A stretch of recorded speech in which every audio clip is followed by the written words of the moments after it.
Welcome back to Stuart's Audacity Tips. We're continuing the series on the track context menu. Let's get over to Audacity and take a look at the menu again. The next section that we want to talk about is these three options: multi-view, waveform, and spectrogram. And I'm going to leave multi-view for last.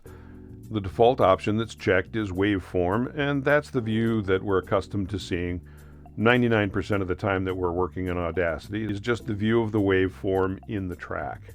But there are other views that are available. So the first one I want to look at is spectrogram. If we check that, you'll notice that the view of the waveform changes drastically.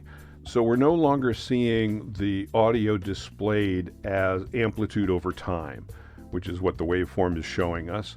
We're now seeing additional data.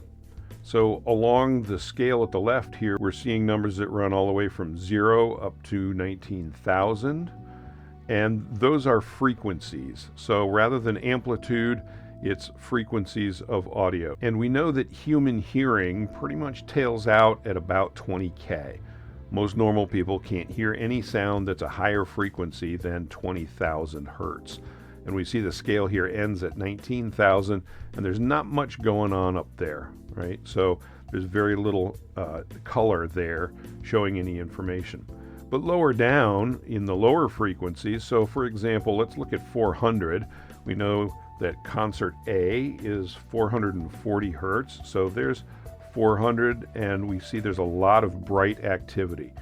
So the spectrogram shows amplitude as brightness of color. So in this example, when we're seeing this bright yellow color, that means that the audio at that frequency is louder than the darker colors that we're seeing in other parts of the waveform, right? So as we get up into the very high frequencies, there's sound up there, but it's not nearly as loud as the sound that's down in these lower frequencies. So this is a recording of my voice, and you can expect that probably the lower frequencies are going to be louder than the higher frequencies, and that's what we see in these colors.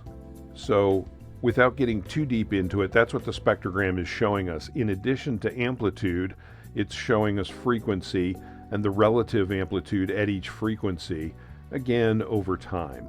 This might seem a little confusing at first, but that's where the other view option that we had, multi-view, might be helpful. So if we look at multi-view, then we see both the spectrogram and the waveform at the same time.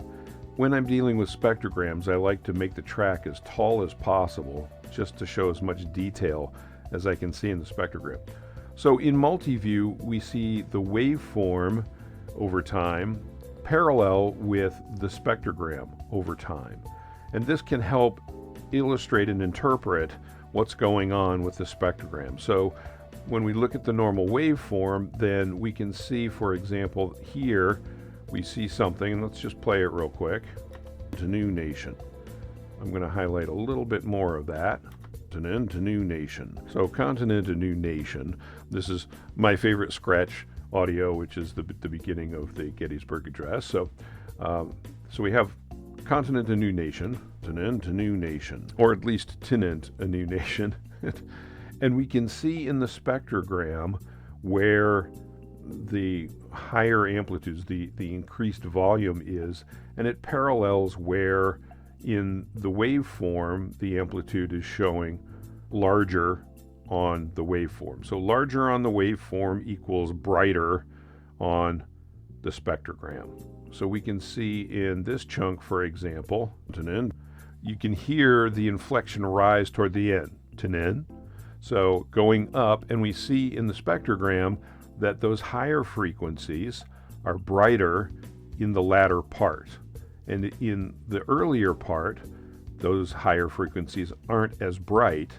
They're there, but they're not as bright, which means they're not as loud. And so by looking at that spectrogram, we can expect that the inflection is rising in this little section of audio. We can't tell that from the waveform, right? The waveform is just showing us relative amplitude. With the spectrogram, we can see the frequencies and get that additional information about what's going on. Spectrogram view can also help to find problems like sibilance, or if you have strange hums or background noises that you're trying to isolate frequencies on and get rid of, then the spectrogram can help do that. It's a little bit beyond our scope for this exploration, but at any rate, let me go back to the menu real quick here, and you can see that all three are selected right now. If I turn off Waveform, then it just goes back to the spectrogram, and if I turn off multi-view, it doesn't have any change because we only had the spectrogram viewed at the moment, right? And so with only spectrogram selected, if I select Waveform, it'll switch to Waveform, and if I select multi-view, again, it'll switch back to the multi-view with the waveform on top, right? So whichever thing you had previously selected will stay on top when you select multi-view, so you can have whichever view you prefer. You can have the waveform on top, or you can have the spectrogram on top. Hope this helps. I'm Stuart.